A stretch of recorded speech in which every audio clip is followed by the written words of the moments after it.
sad, but I can't do it alone. Welcome back to UView, the show dedicated to all things Arlington youth. Spring has officially sprung in A-Town with students as involved and motivated as ever. Without further ado, let's get into it.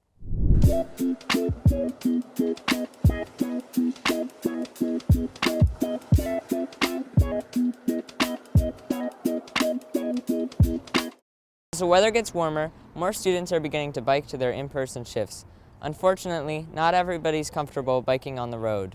Hi, I'm Petra Sofio, and today I'm going to walk you through how to get through Arlington, Massachusetts by bike on roads using bicycle infrastructure, and more specifically, how to get through the Minuteman Connector located right here in downtown Arlington, Massachusetts. Let's go!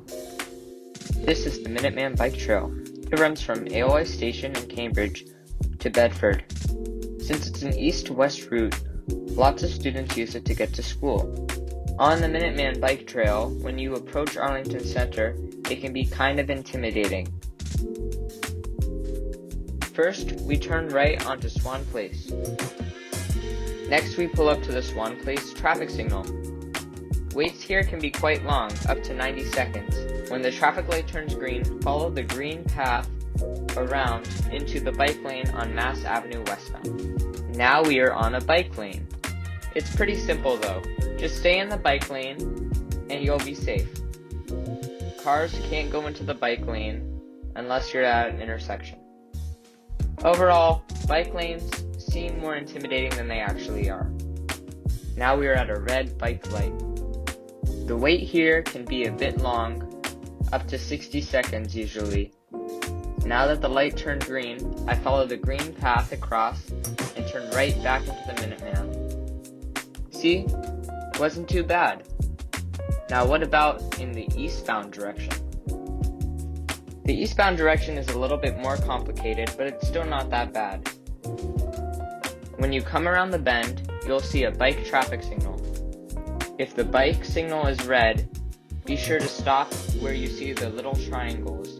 Once you leave the sidewalk, you'll enter a cross bike that will direct you to a two-stage turn box.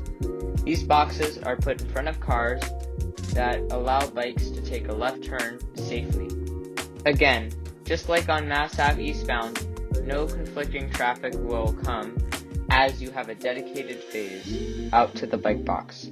Once the light changes to green, go back into the bike lane on Mass Ave eastbound. This bike lane doesn't have parking next to it, so it's a little safer. Once you head down the bike lane, you'll find yourself at the intersection of Swan Place yet again.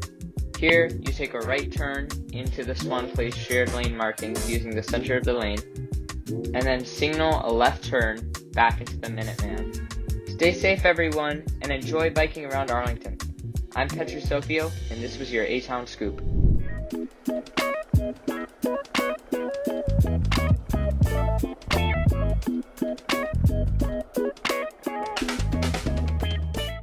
Hello, everyone, and welcome back to Student Stories. I'm your host, Aidan Paramore, and today I'm joined by two members of the YFA, Paige Goodsell and Sophie Garrity-Janger. To start, I was just going to ask you guys, what does it mean for you to be a feminist, and what's the mission of the YFA itself? Paige, you want to go first? You can go ahead. Well, for me, feminism is just like the belief that everyone, regardless of race or gender or sexuality, should be equal and treated equally. And yeah, so that's why I am a part of the YFA. That's great. Sophie? Yeah, I agree with Paige. For me, feminism is the fight for equality for all. And the mission of the YFA is to educate, empower, and create change in ourselves in the Arlington community while working for equality for all through feminism. That's awesome. If you guys just wanted to talk about some projects you've accomplished in the past, or one of the projects you guys feel particularly proud of. Well, during the Brett Kavanaugh confirmation, we held a walkout at the high school to protest and stand for that. And then we also had a fundraiser for the Yellow Hammer Fund, which was for reproductive justice in the Deep South. And we've also done period product drives for Dignity Matters, which is also what we're doing this year. Yeah, in the past when we held our period product drive, we had a big launch party and we collected physical products, and we raised $3,600 in products for Dignity Matters. So we were really proud of that. Last year, we were trying to organize another fundraiser for Dignity Matters at the end of the year, but we didn't get a chance because of COVID, obviously. So we're very excited to get to do it this year. Yeah, that's awesome that you guys are doing that. Do you guys just want to talk a little bit more about Dignity Matters, maybe how it started, or how your partnership with them started? Yeah. Oh, go ahead, You Paige. can go ahead. So, sorry, you can go ahead. So Dignity Matters is an organization, and they work to distribute and collect menstrual hygiene products, bras, and underwears to homeless or disadvantaged people. They originated in the Boston area, and so that's how we got associated with them, and they've grown a lot since we first worked with them, and they've expanded. They were originally supplying menstrual products to around 3,000 people, I think, before the pandemic, but that has skyrocketed since the pandemic started to, I think, over 8,000 people. Yeah, and that's products per month, so that's a lot. And at our launch party, we got to know one of the board members and a chapter leader, Lori Mills, and she came and spoke to us about the organization and like what they do. That's so cool. It must feel awesome to be able to contribute to something like that and to be involved in it. How has the pandemic in general just affected the distribution of menstrual products just in the community? Well, the period poverty has gone up tremendously because of the pandemic. Like the challenge of providing products and supplies has just skyrocketed because Dignity Matters, like they got money because of the pandemic, but by now all of it has run out. And so they still need all the help they can get to supply these products to the people who need them. That's great. I realized that your flyer mentioned the I Am bill. I don't know if one of you wanted to talk a little bit about just what that is and yeah. Yeah, so the I Am bill is a bill in Massachusetts to work to increase menstrual access in homeless shelters, schools grades 6 through 12, and in prisons across Massachusetts, because there's great need there. And so yeah, they're trying to help out all of those people that struggle with period poverty in those different areas. That's great. Have you guys been doing anything directly with the I Am bill or more just with Dignity Matters right now? We have. Oh, go ahead. Sorry. Okay. At our launch party, one of the co-directors of Pass Now, Bria Gambrell, came and spoke to us about it and like answered our questions about it too. But our fundraiser is focused on Dignity Matters. Mm-hmm. Well, that's great. If someone wanted to donate to Dignity Matters, where could they go? They could go to our GoFundMe, which I can put in the chat. So we're trying to distribute that. We've already raised $2,700, which is really exciting. So you can go to our GoFundMe, and that money goes straight to Dignity Matters. That's great. 2,700 that's a significant amount of money. Good job. Thanks. Yeah, it's really exciting. Thank you. How have you been dealing with publicity? How have you been getting the word out about the project and stuff like that? Yeah, so Sarah Hoffman, another one of our leaders, the YFA, and I did an interview with the Arlington Advocate last week, so we've been doing that. We've been trying to post out graphics and everything on all our social medias and reach out to the club. And we're going to run an advisory at Arlington High School in the upcoming weeks and stuff like that to just try to reach out to the community since people aren't leaving their houses much. Mhm. Sounds awesome. How could someone get involved? And for Oh, sorry. You can go ahead. Sorry, I was just going to say, and for physical fundraising, we've also are hopefully going to print out some flyers and post those around town, and maybe like make some bookmarks that we could put at the book rack or like local local places like that for publicity. That's great. How can people get involved? What's the best way to help? Donating is really the best way, but also posting the flyer, like Paige said, you can print that out yourself and post that around town is great. We also have a donation letter, which you can send to your family and friends. It's written in like a more personal way if you like to write to those family and friends. And then we have our press release, which you received, I believe, explaining like exactly what we're doing.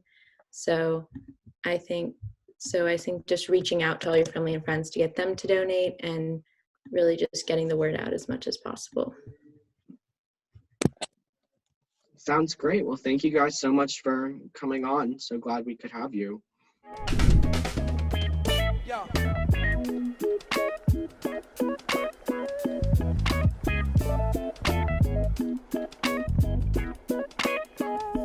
Welcome back to the Creativity Highlight. Today, the leaders of the American Sign Language Club at AHS, Sierra and Anya, will be talking about their experiences with the club. There will also be an educational demonstration on finger spelling. Let's get into it.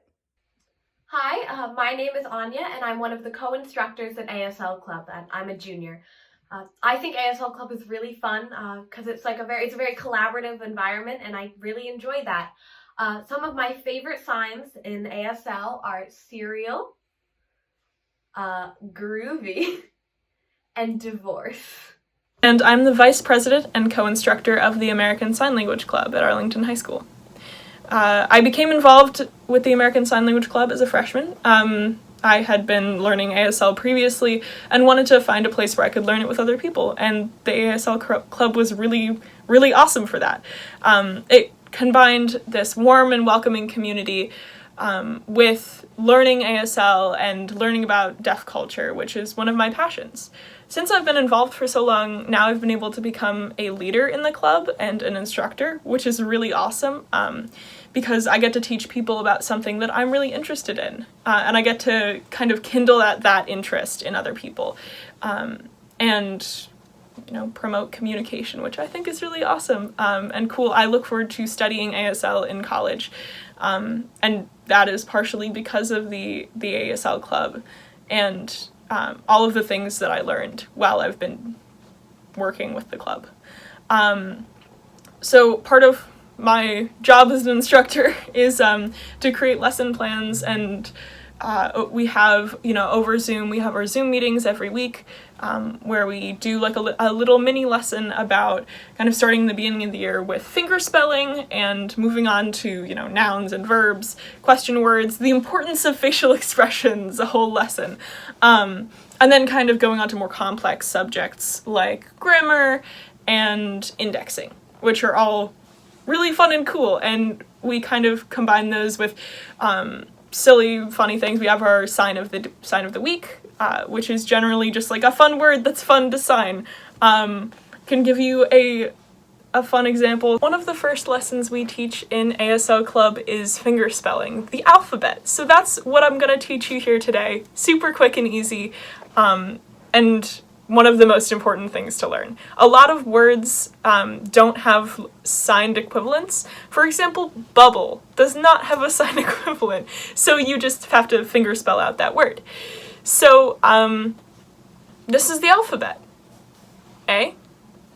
So one thing that you learn with finger spelling is that it's really important to keep your hand straight like this, and not pump it forward while signing, because that conveys yelling. So, and sometimes people find it helpful to keep their other arm here, but that's not necessary for finger spelling. So A, B, C, D, just a little D, D, E, or E, F, G, this is what G kind of looks like, G, H, it's just a G with another finger added to it, H, I, J, you draw your pinky finger in a J motion, J, K, so this is kind of like what's inside, K, L, M, N, O,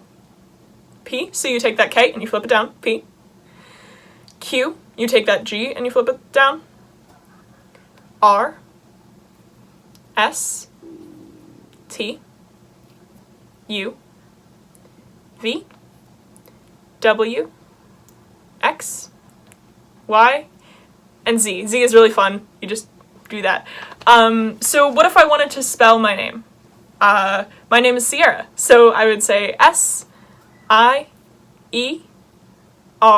and then the way to convey a double letter is to jump it or slide. So R, R, A. Notice I'm keeping my hand straight. I'm not pumping it. I'm not yelling my name. So that's how you do most double letters too. The only exception is Z.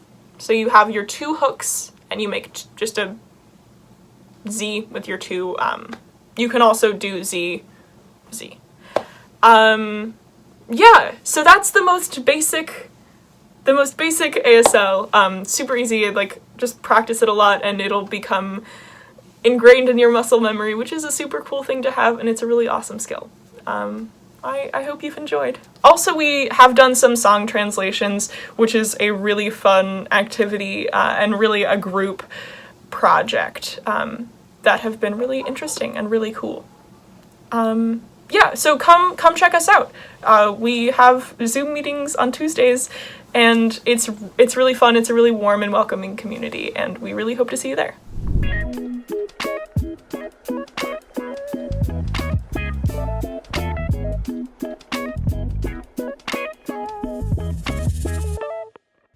You know, I think we can all agree that Robbins Farm Park is just about the best park you can get in Arlington. I mean, where else can you do so many fun activities such as sledding?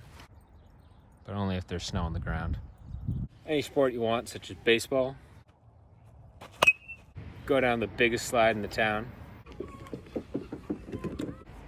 And so many more awesome activities. Pet the dog. And where else can you get such a great view of the picturesque Boston skyline? It's pretty hard to beat, but there has to be a second place. So let's figure that out right now. So let's take a look at our competition.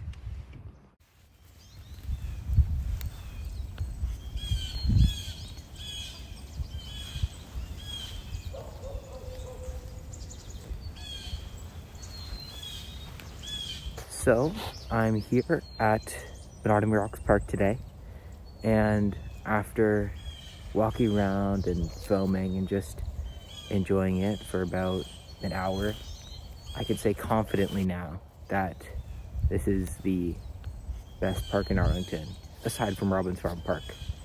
And the thing that makes it so outstanding is the nature. Within the park's boundaries, there's a playground for kids to play in, a pond with turtles and ducks for fishing or skating in the winter. There's countless wooden forts and teepees all over the trails. But most importantly, a 35.5-acre park in the heart of Arlington that's full of life, as I'm sure you can hear.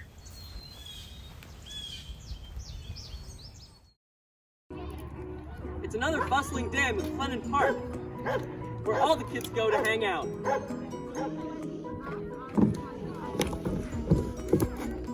Welcome to McLennan Park.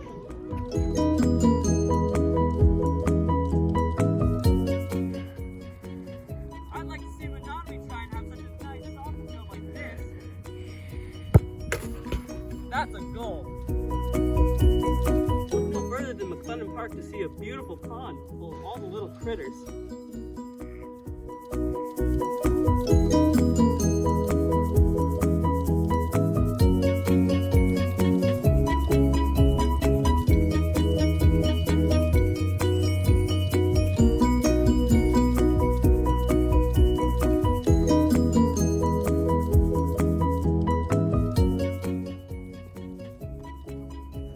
Not to mention a trail which is perfect for a morning run. Unlike Menominee Rocks Park, this park has premier sporting events like baseball, soccer, and football. Just look at the view of Turkey Hill. Welcome to the McLennan Skate Park, the only one in Arlington.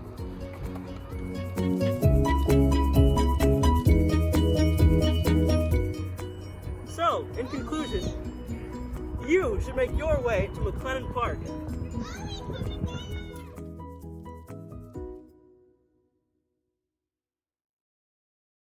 Welcome, ladies and gentlemen, to the 2021 Parks Debate in Arlington, Massachusetts. We've already seen the intro videos. I myself am representing Robbins Park, obviously the best one.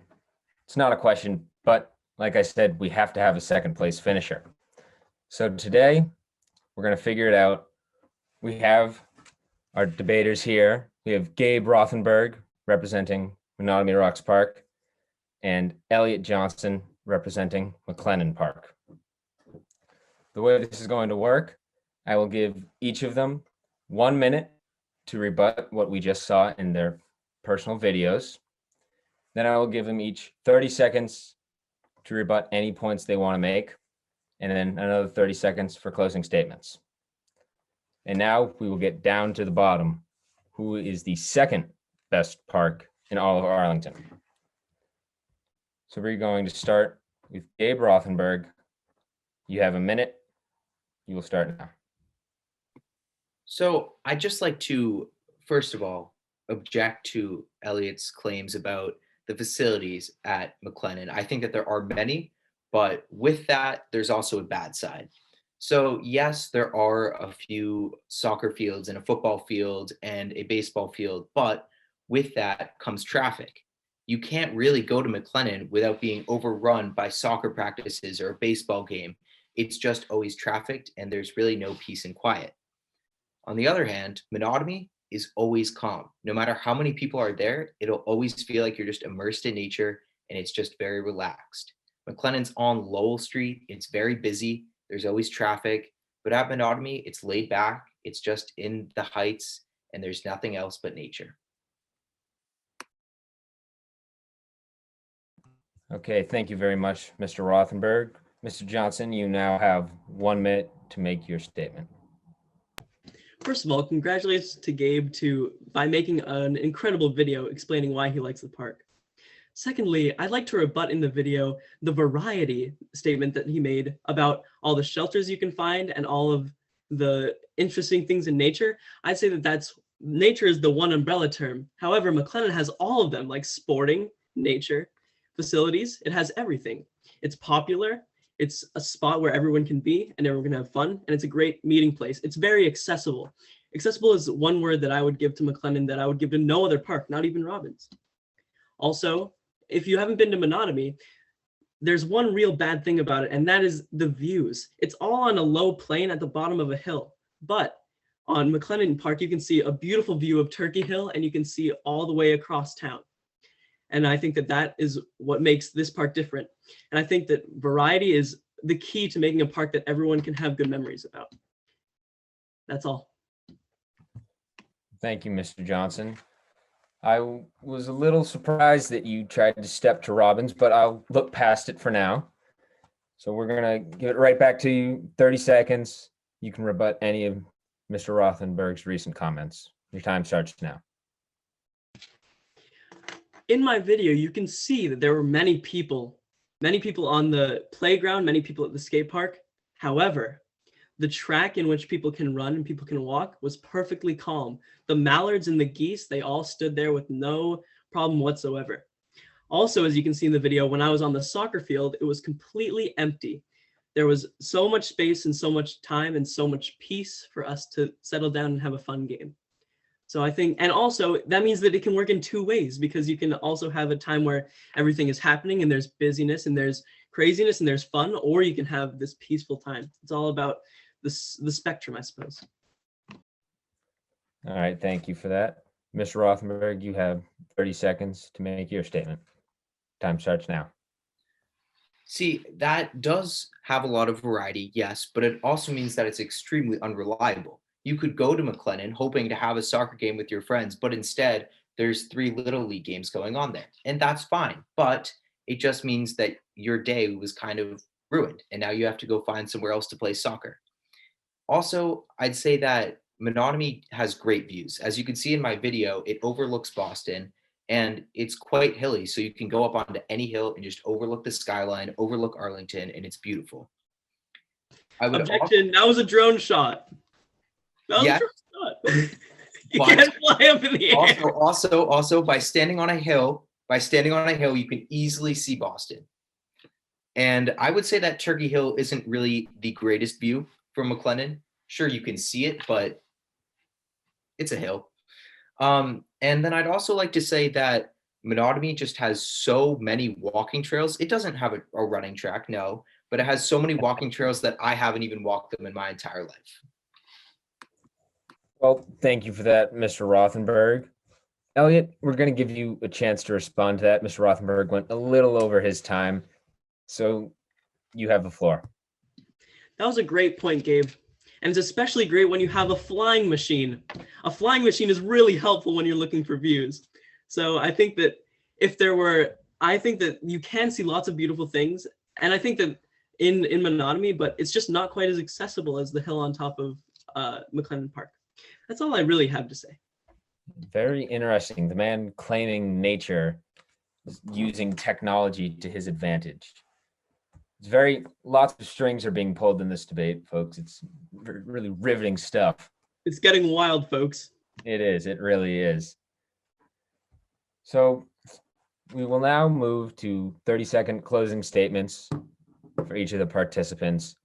I would like to remind you that you can go and vote on this on the UView Instagram page. Please let us know your thoughts. We will see who the real second place is, because remember who's the king.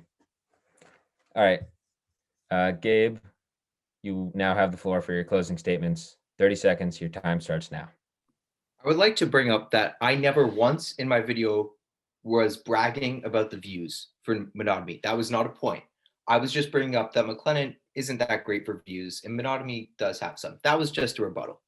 But one thing that is extremely important is that if you go to Menominee, it is a 100% guarantee that you will see wildlife, whether it's birds in the trees or a turtle in the pond or a dog running around. You will always see wildlife. And at McLennan, sometimes it could just be a barren field with nothing there except for grass.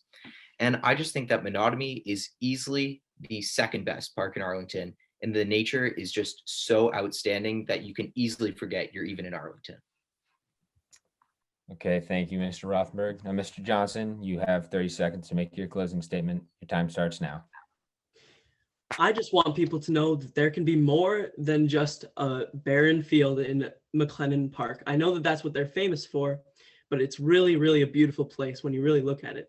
You can see, and to say that like little children running around in the playground is not wildlife is definitely an understatement.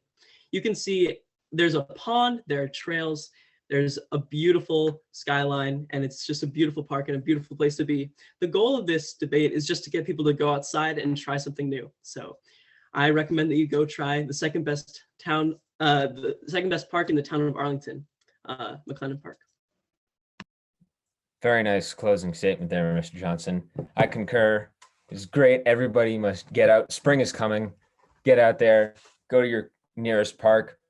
Probably going to be Robbins if you want to go to the best one, but take your pick. They're all fine. So, ladies and gentlemen, that is going to do it for us for the great park debate of 2021. We hope to see you next time on Pop Debates. Thank you. Thank you so much for tuning into this episode. Before you go, make sure to follow us at UView Show on Instagram, like and subscribe to our YouTube channel. The team continues to grow and we'd love to see you get involved. to send your original ideas and find out more ways of getting involved on the team, make sure to email us at uviewshow@gmail.com. And that's it. On behalf of everyone, we'll see you next time.